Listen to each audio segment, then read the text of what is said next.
Bienvenue dans Terrienne, l'actualité sur la condition des femmes dans le monde. Cette semaine, rencontre avec une militante de la première heure. Tout au long de sa longue carrière d'avocate, Aouisha Bekti défend les droits humains, en particulier ceux de ses sœurs algériennes.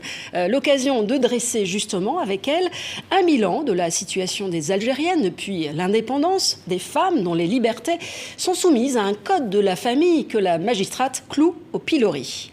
La première violence envers les femmes en Algérie, elle est institutionnelle. C'est le code de la famille qui est inspiré directement de la charia. Si la Constitution consacre l'égalité totale citoyenne entre les hommes et les femmes, entre les citoyens, la dernière Constitution a consacré aussi la parité en milieu professionnel. Dans la vie privée, qui est gérée par le code de la famille, qu'on appelle entre guillemets le code de l'infamie, parce que pour nous, c'est une infamie sur le fronton de la République algérienne. On considère que la femme est mineure parce qu'elle a besoin d'un tuteur pour se marier.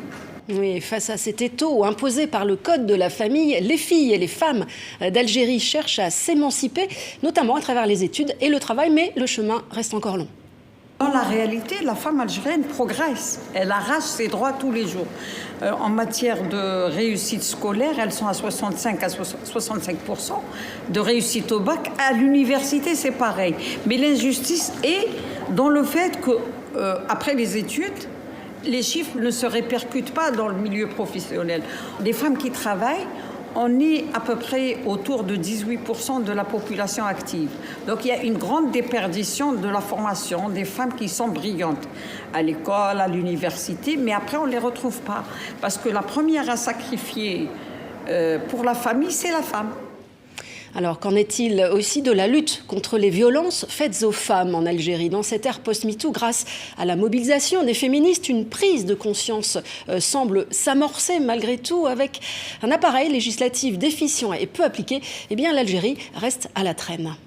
On a obtenu en 2015 quelques articles sur les violences faites aux femmes.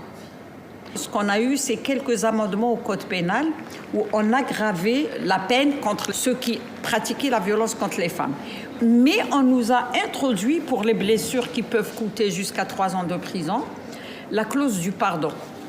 Ils ont rajouté que si la femme pardonnait à son agresseur, son mari, l'action civile s'arrête. Un entretien à lire dans son intégralité sur le site de Terrienne. Quant à nous, on se retrouve, si vous le voulez bien, la semaine prochaine.